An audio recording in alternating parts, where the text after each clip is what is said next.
हाय, नमस्कार माझ्या पूर्ण यूट्यूब फॅमिलीला आणि माझ्या भावा बहिणींना. आधी भावा बहिणींना तर असं त्या भावा बहिणींना तर तुम्हाला सांगते माझ्याकडून माझ्या पूर्ण यूट्यूब फॅमिलीला रोज डे. आज गुलाबाचं फुल देऊन रोज डे आहे ना ती, म्हणून तुम्हाला सांगते मी तुम्हाला आज विश करते माझ्याकडून माझ्या भावा बहिणींना, म्हणजे पूर्ण यूट्यूब फॅमिलीला. हे का नाही, गुळ शेंगदाणे खाते. लय रक्त कमी, अंग थरथर थरथर कापतं, पण आपलं कोणाला सांगायचं? आपल्याला दुखणं कोणाला सांगायचं? असं होतंय ना.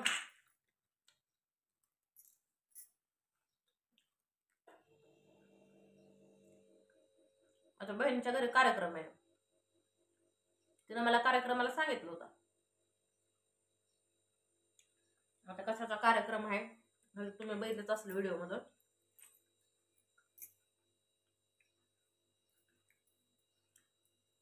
लेकमतीची जात लय पटापटा मोठी होते, कळून सुद्धा येत नाही. ज्या टायमाला तुम्हाला सांगते ती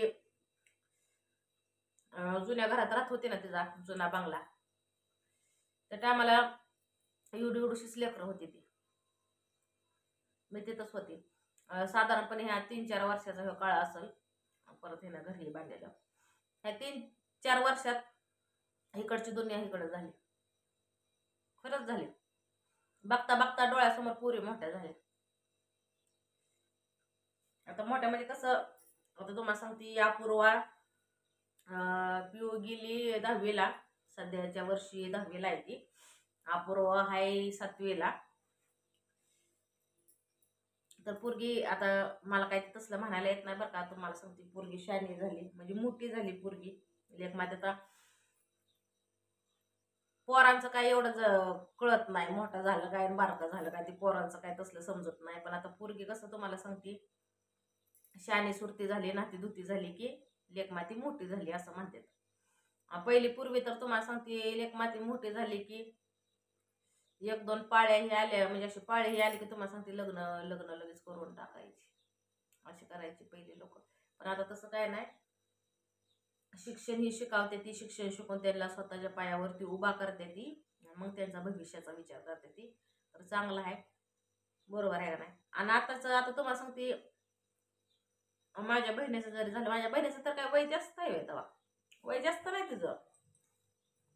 साधारणपणे तुम्हाला सांगते 31-32 असं वय तिचं असं. आता ह्या 31-32 वर्षात तुम्हाला सांगते तिला पुरे ती शोभत पण नाही. ती मोठी पोरगी तर शोभते का पिया? नाही शोभत तिला, वय नाही एवढं. पण आता कसं लहानपणी लग्न झालं तुम्हाला सांगते लवकर लवकर लेकरं बाळा झाली. बघता बघता लेकरं आपल्या डोळ्यासमोर मोठी बी झाली. आता मस्तीनं मला कार्यक्रमाला बोलावलं होतं, तिचं वटी भरायला होतं पिया अपूर्वाचं. पण आता माझ्या बी काय अडचण आहे तर तुम्हाला सांगते, तिकडे ती आहे आजारी, तिकडे मग आपल्या घराचा तर नवरा म्हणतोय उद्या परवापासून आता ही कामाला जाते. ती कच काय भेटायला झाली, फोन केला पण ती बाबा फोनच उचलना झालाय. कचवाल्याचा नंबर आणला होता, आमच्या सासूबाईंनी त्यांना फोन लावून देत होती. ह्यांनी बी सकाळी काम करून म्हणजे फोन करूनच कामावर गेलं होतं, पण काय त्याने त्या बाबाने फोनच उचलला नाही. परत तुम्हाला सांगते आमच्या सासूबाई आल्या, मला म्हणले फोन कर, फोन केला तर काय त्याने फोनच उचलला नाही बाय.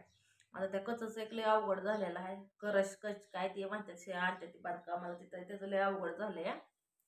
ती काय भेटाना झाली, गाडीवाल्याचा फोन बी लागला नाही, त्यामुळे हे काम थांबलेलं आहे आपलं. तर आता तुम्हाला सांगते असं वाटतं की कुठेतरी आपलं 1-1 रुपया जमा करून ठेवलेलं कसं तरी नशीब उघडलेलं आहे या घरादाराचं असं. आता किती दिवस झालं, आता तुम्हाला सांगते मी तर आलेलं किती दिवस झालं, 4-5 वर्ष होऊन गेलं तेव्हापासून. तुम्हाला सांगते घराचं काम चाललंय, 1-2 वर्ष तर होऊन गेलं. घराला कलर पण नाही मारलेला. घराला कलर मारायचा नुसतं असं मातीसारखं. आणि आता ह्यांनी पहिलं म्हणजे आम्ही पहिलं कसं असं मातीसारखं जे कलर असं तुमचं दाजी आणायचं तीच मग कलर मारायचो. आता वर्षानुवर्षी घाटाला कलर असतोय आपला, प्रत्येक वर्षी घाटात कलर मारत असतो आम्ही. पण आता हे 2-1 वर्ष काय झालं, घाटाला काय कलरच नाही मारलेला. म्हणलं की आधी घराचं पूर्णपणे असं काम करून घ्यावं आणि कलर मारून घ्यावा, म्हणजे चांगलं दिसेल, लाईट फिटिंग हे ते करून, असं डोक्यात होतं प्लॅनिंग. पण काय त्या प्लॅनिंग काय पूर्ण व्हायला झालंय. ती एकदाच कसं म्हणजे घराचं काम झालं म्हणजे बाकीच्या सगळ्या गोष्टी आपल्याला करायला मोकळं असतं. आता मस्त मी गेले असते तुम्हाला सांगते पुरीच्या वटी भरणाला गेले. आता थोरल्या पुरीच्या टायमाला सुद्धा कोटी भरणाला मला काय सांगितलं होतं का नव्हतं सांगितलं मला काय आठवणा झालंय बरं का. तेव्हा आमच्या बहिणीची भांडणं झालेली होती. ती मग आपल्याला बोलत नव्हती, मी पण आपल्याला तिला काय बोलत नव्हती. असा विषय झाला होता. आमची भांडणं झाले तर तुम्हाला माहिती आहे आता कसं सोशल मीडियावर सगळंच हे होतं. भांडणं झालेले, तंडणं झालेले, कोण कुणावर बसलं, कोण कुणावर फुगलं, कुणी काय बोललं, कुणी काय नाही बोललं ही घरामध्ये चॅनल असतं तर प्रत्येक आता मी नाही काढलं तर ती काढणार, तिनं नाही काढलं तर मी काढणार, हे प्रत्येक थोड्या माहिती पडत असतं काय झालं काय नाही झालं. तर तुम्हाला सांगते तिची माझी झाली होती भांडणं गेल्या वेळेस. मग गेल्या वेळेस भांडणं झाल्यामुळं आता थोरल्या पुरीचं झालं. ती थोरली पोरगी कुठं होती, तिकडं हॉस्टेलला होती. हॉस्टेललाच होतं पिया. तिचं वटी भरण मग केलं घरी आणून. तेव्हाच्या टायमाला काय मला नव्हतं, कदाचित मला आठवतच नाही माहिती होतं का नव्हतं का, सांगितलं होतं का नाही. आता ह्या पोरीच्या टायमाला तुम्हाला सांगते तिनं दिलंय मला आमंत्रण, सांगितलेलं आहे मला ये म्हणून कार्यक्रमाला. पण आता माझ्या बी काही अशा अडचण येते की त्यामुळे मी जाऊ शकत नाही. तर तुमचा विषय काय म्हणजे विषय काय झाला भाऊ बहिणीनं, मस्त तुमच्या दाजीला सुट्टी घेतली असते 2-3 दिवस गेलो असतो आम्ही दोघं पण गाडीवर.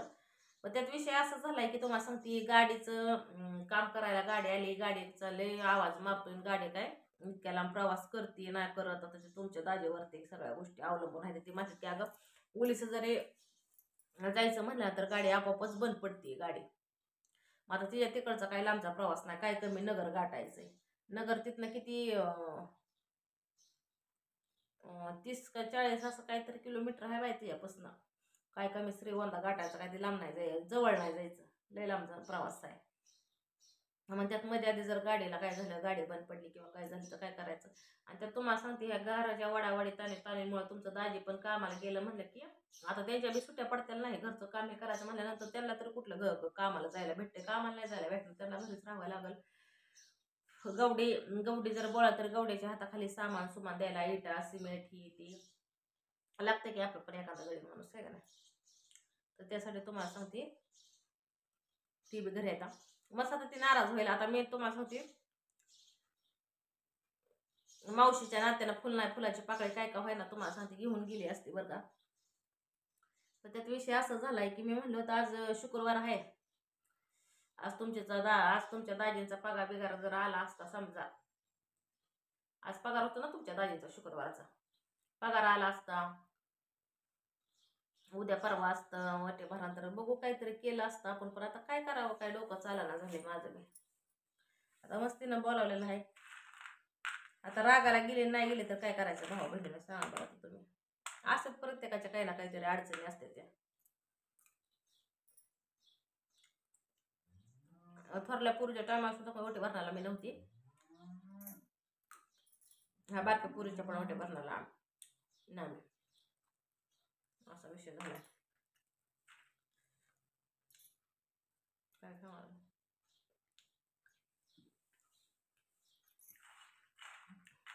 तस तर मला एका ताईनं कमेंट केलीच होती, माहेरच्या माणसातनं म्हणजे अशी बहीण वाटतं म्हणली, माहेरच्या माणसांना आता तिकडे आईला ह्यांना सांगितलंच असेल की तिनं काय न सांगता राहते का सांगितलंच असेल तिनं. पण तिचं असं म्हणणं होतं की माहेरच्या माणसा कोणी योगीला सुद्धा सांगितलेलं आहे आमंत्रण, म्हणजे मला बी सांगितलेलं आहे तिनं आमंत्रण ये म्हणून वटी भरणाला. तर एका ताईचं म्हणणं होतं की तुला योगिता सांगितलेलं आहे वटी भरणाला, मग जा बहिणीकडं, नाहीतर ती लय लाल होईल, लय रागाला जाईल तुझ्यावर, गाण्यासारखी नाचल असं तसं काय म्हणणं होतं त्यांचं. सगळ्या गोष्टी मला मान्य आहेत त्या. मस्त तिला वाईट वाटेल, मी म्हणत नाही तिला वाईट वाटायचं नाही म्हणून. आज ते प्रत्येकाच्या आशा अपेक्षा, मावशीने यावं मामाने यावं. आणि मी तर तुम्हाला जाते माहिती आहे ना, मी गेली असती प्रत्येकात आपलं कसल्याही परिस्थिती गेली असती, पण आता माझे बी काहीतरी असते त्या अडचणी. इथलं आहे असं सोडून जावं म्हणलं तर नवरा बोंबलं. कसं तरी तुम्हाला सांगते त्यांनी बरेच दिवस आता हे घराचं काम बी आपलं हे झालेलं आहे, त्यांनी कसं तरी ऍडजस्ट केलंय. आता हे रविवाराव म्हणते ते करून घ्यायचं रविवाराव, कसल्या परिस्थितीत उद्या म्हणलं मी बघतो कच्चं ह्याचं, त्यांचं नाही का त्यांना राग. इकडे माय माऊली आजारी पडली, माय माऊलीला ये म्हणलं तर माय माऊली काय तिथनं हलाला करली, काय करायचं सांगा तुम्ही. म्हणलं जाऊ दे, आपला आशीर्वाद आहे, सदा सुखी राहू दे, होय चांगलं भरभरून शिक्षण शिकू, स्वतःच्या पायावर उभं राहू दे.